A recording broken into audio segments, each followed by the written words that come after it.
Hey, what's up, everyone? Karaokelove here. Just introducing my ultimate Azwel guide. So in this video series, I'm going to be covering pretty much everything there is to know about the character of Azwel, how to use him, his best moves, combos, all that good stuff. So in this first video here, I'm going to be doing kind of an overview of Azwel, kind of his strengths and weaknesses, and just kind of some general information about him and his stances and his kind of what makes him unique. And then I will say throughout this series, I'll be using a program called Scuffle. It's a really cool frame data program. You can see it in the top middle of my screen there. And so that's where I'll be getting a lot of this frame data information. Scuffle is, it seems to be fairly accurate. There might be some inaccuracies, but for the most part, it's been working out for me. All right. So with that said, let's get right on into this guide. So Azwel is a space control character, I would call him. He's not really, heavy rushdown like Grow. He's not kind of that mindless aggression of Nightmare or Siegfried. I'd call him space control. He's got very good backward walk speed. He's got these really long ranged attacks. All right. And he can kind of move around really easily. You can make it difficult for characters to get on him, and he also has these just amazing projectiles that lead into 64 full screen damage and full screen ring outs and difficult to sidestep 26 damage. So he's probably the closest thing to a zoning character in Soulcalibur, which if you're familiar with 2D fighting games like Mortal Kombat or Street Fighter, then you're familiar with zoning characters, most likely, just characters that kind of rely on space control and projectiles. So that's Azwel. I will call him a kind of chunky character, as in like a lot of his offense is going to come in chunks like that. Even if they block it, you're +2, but there's not really a lot you can get off. You're not going to be characters like Taki and Grow and some of these other heavy rushdown characters can steal turns really easily. They can make it difficult for the opponent to know when they can press a button. And Azwel's not really like that. You're gonna kind of do your one or two attacks, and then it's your opponent's turn for the most part. But those one or two attacks are going to be really, really solid attacks, as we'll see as we get further into this guide. All right. So I already kind of mentioned his backward walk speed is really amazing. Combine that with his forward long range moves like that, or even his projectiles, and you're going to spend a lot of your time just walking away from your opponent and whiff punishing. He's a very good whiff punish character. All right, so he's really good in that regard. I will say his only big weakness is that he can be slow. So like right now, if I'm not in sword mode, and we'll cover the stances here in a second, but you saw that was an 18 frame. Let's see if you can see my cursor here. So these are how many frames it takes us an attack to come out. So that sword was 18 frames. Now that I'm in sword mode, it comes out in 10. But if I'm not in sword mode, I'm going to shield, it comes out in 18. So his fastest poke, if he's not in sword mode, is going to be, let's see, I think it's that 18. Let's see. Yeah, about 18 frames there. I can't believe I didn't know that off the top of my head. But yeah, so very slow if he's not already in sword mode. Of course, he gets 10 frames if he is in sword mode, and then a 14 frame special low. But overall, it can be difficult for him to kind of interrupt and get out of heavy pressure, especially characters like Maxi and Grow and some of these characters that have a lot of guard breaks built into their strings. Because you have to kind of rely on the universal mechanics of reversal edge and guard impact and some of these other things. Which means that if you are going to be an Azwel player, you're really going to have to know the other characters. You're going to have to know their gaps and their strings and when you can get out of their pressure. Otherwise, you're just going to get eaten alive by these people that just get in your face and won't stop pressing buttons. So that's honestly his only weakness that I can see, is that he just has a little bit of trouble dealing with really heavy rushdown. But luckily, again, he's so good at keeping people out that it can be rough for some of those really short-range characters to get in on him to start that rushdown. All right, so now we're going to talk about Azwel's stance, which is his K button. All right, so this is what gives new players, I guess, the biggest amount of problems trying to play Azwel, but it's actually pretty simple. All right, so Azwel doesn't have a kick; he has stance. And for the most part, any forward direction, which if you're familiar with Soulcalibur notation, is going to be 1 or diagonal down forward, 6 or forward, or 9, or up and forward, all right, any of those forward directions is going to result in an axe move. So forward K will go into axe stance, forward A will be an axe horizontal, forward B will be an axe vertical, and so on. All right, any neutral direction, which is just going to be standing K, up K, or down K, and then the A and B equivalents as well. So those are all going to be sword moves. And then any backwards direction, diagonal down, back, back, or diagonal up, back, any of those, and K is going to be his spear stance or shield stance, whichever you want to call it. It's a spear and a shield, okay? And it's kind of meant to be like his spear and shield is meant to be defensive, his axe is meant to be aggressive, and his sword is meant to be kind of neutral. Okay, and he has kind of different moves stemming from all of those, which we'll cover in the video on Azwel's moves. All right, so not only does he have this like stance button through K, but once he enters a stance, he kind of stays in that stance. So you see when I enter a stance how there's those like, not only does he summon a weapon, but there's blue like energy around his hands. So that's him actually summoning the weapon. So as well as I stand here, he has no weapons, all right? So to use a weapon, he has to summon it. So for instance, if I press my horizontal right now, you can see in my frame data right here that came out in 18 frames, okay? However, now I have a sword summon, so if I use it again, it comes out in 10 frames. So summoning a weapon costs 8 frames. And you can see if I use this B attack, so watch Azwel's left hand, all right, his blue hand. So Azwel's left, bam, you see that little blue flash? That's him summoning the weapon. Now if I do it, there is no blue flash. He just kind of does it. So one more time, watch his blue hand, there's a blue flash, now there is no blue flash. Same if I use this axe attack, there was a red flash, and if I use a spear attack, there was a blue flash, but now there is no blue flash. So that's him, takes 8 frames for that little flash to appear, and then he does his attack. So you kind of have to remember what stance you're in, because once he has a weapon summoned, he can continue using attacks with that weapon without the sacrificing frame data. So like once I'm in axe mode, I can kind of stay in axe mode, and I'll constantly have my axes summoned. All right. I will say the kind of only exclusion to that is that his jumping moves always have the same frame data. It doesn't matter what mode you're in. His jumping A will always be 32 frames. His jumping B will always be 32 frames. That'll always be 40, and that'll always be 40. All right, and then same with his. That'll always be 26, always 26. So jumping attacks are not affected by his stance frame data. Okay, so the other kind of cool thing about his stance is that if you double tap it, he'll teleport. And the teleport, it's got that little startup, but once he turns invisible, he's completely invincible. So he'll avoid high, medium, and low attacks, unblockables, supers, whatever. All right, so it's not totally reliable because of the length of time is so short, but it can be kind of a cool way to avoid attacks, especially like if you go that and then kind of come in and whiff punish that way. Excuse me. So he does have a teleport, and you can also teleport sideways. Just again, it's because of that startup and the small length of time, it's not totally reliable, but it's pretty cool.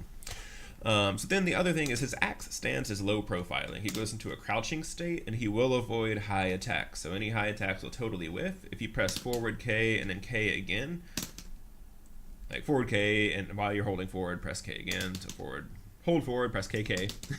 He'll do that little kick attack, and that whole thing is low profiling. So that whole thing will avoid high attacks. All right, so then the other cool thing about his stances is that you can link them together. So like we just saw with that, if you do the same stance twice, if I hold forward and I press KK, he'll do a move, all right? If I do axe, like if I just press KK and do, sword, then do it again, he'll do that little kick, which does have counter hit properties. And then same if I do shield twice, just hold back and press KK, he'll do an attack, all right? And we'll cover those in his moves section. But if you do stance into another stance, they will link together, all right? And you can actually link those indefinitely as long as you link one different stance into another, all right?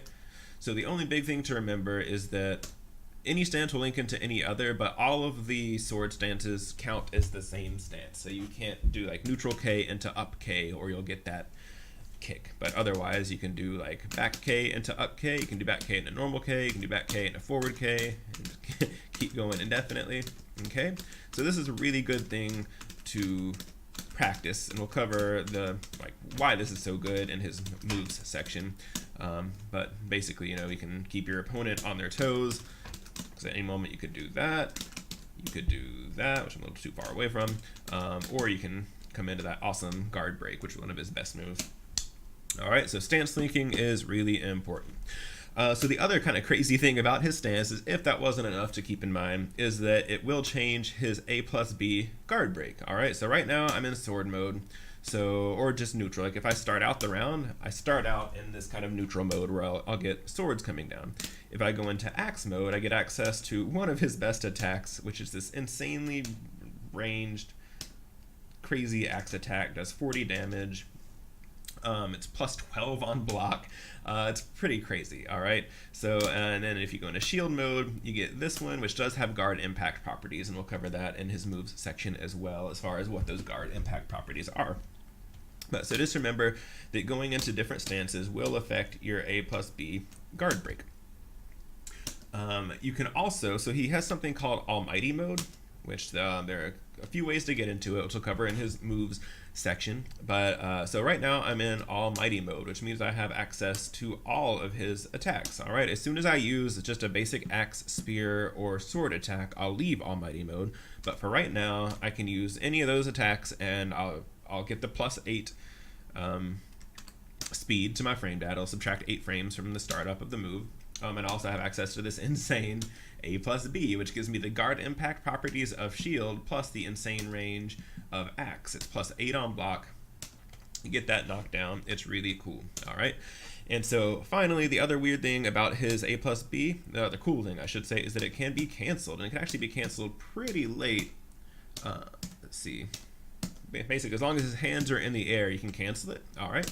So that actually leads to some pretty cool tactics. Like if you hit someone with that attack enough, they're going to start sidestepping it. So you can pop it out, cancel it, and act immediately. Like literally, as soon as you cancel it, you can go into moves. Okay. And so then you use your forward AA or your 6 AA, which will hit sidesteppers, and there you go. Or you can even better do his sidestep, that attack, which is a lethal hit on sidesteppers, and we'll cover that in his combos and lethal hits and all that good stuff. All right, and so the other final thing that kind of changes about Azwel's stances are his B+K moves. So right now, if I press B+K, you can see in my, if I press my right, just exactly the same time, nothing happens, okay? So this move is going to change based on what stance I'm in. So if I'm in sword stance, I'll do this move, and we'll cover this in the moves section, okay? But then I go back to a neutral stance after I use this. So the BK moves, once you use it, now I'm in no stance. So you see I have to summon a sword at 18 frames, and now it's 10 frames.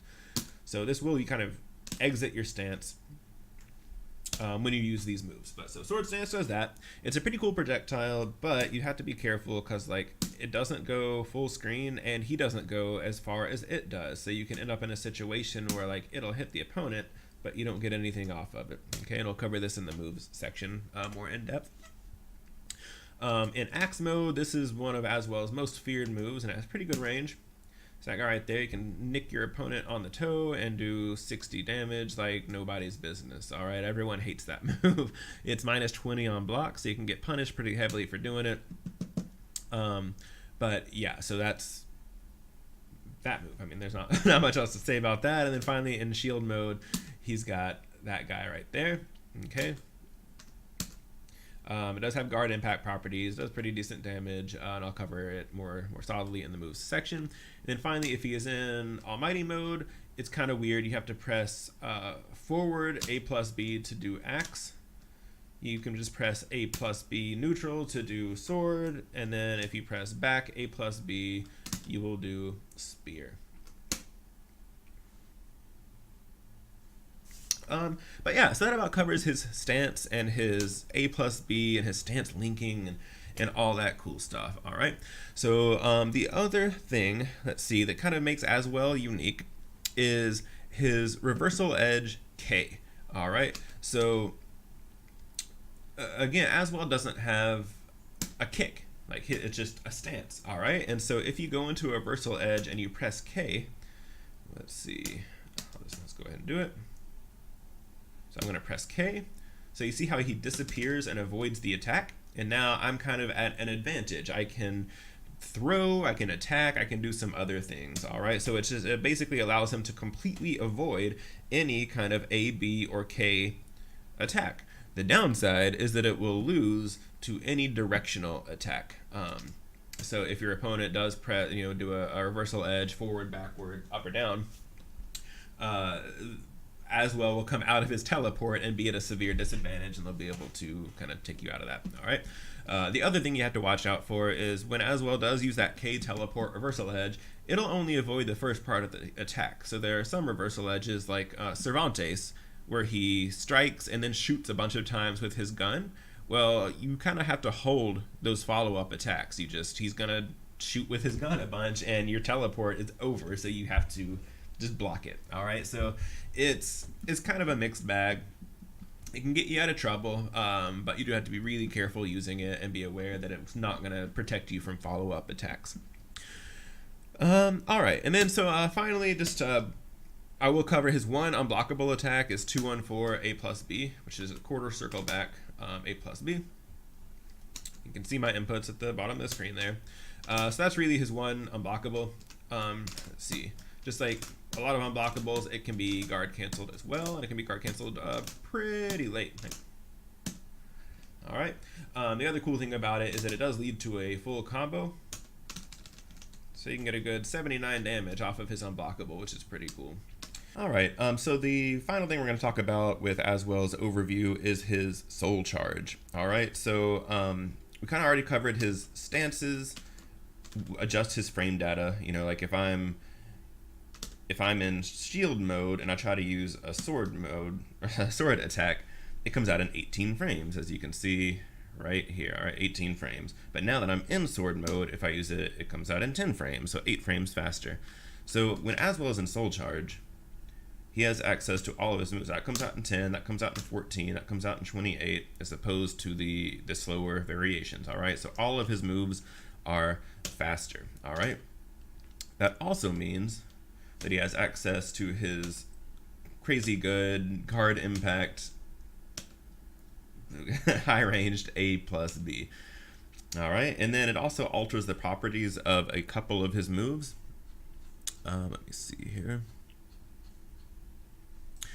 So the first one, so we're going to cover the normal versions of these moves in the moves section. But basically, so this move is really good. It's 22% guard crush. It's only -6 on block. It does 47 damage if it hits, and if it hits, you get that. So basically 71 damage every time it hits. It puts you in almighty mode. It's just really good, okay? However, in soul charge mode, it becomes +4 on block. +4 on block. It's just that's crazy. So you can basically you can do that, and then this comes out in 14 frames. So I mean, it's basically you can only sidestep it or try to guard impact. Like it's a legit frame trap if that is blocked. And then same, like this comes out in 10 frames when you're in that mode. So you can see how that could be very, very powerful. All right. Next is this guy right here. So that becomes +2 on block. So still not quite as good, but it also gains launch properties. So as you can see, if I do just the normal move, it leaves them standing. All right, and leaves you at +4. It's -10 on block. But as soon as I go into soul charge mode, it launches, which you can get a really easy ring out with that, and it's +2. Okay, and then it still puts you in almighty mode, just like the normal version. And then finally, so he has this. Let's see.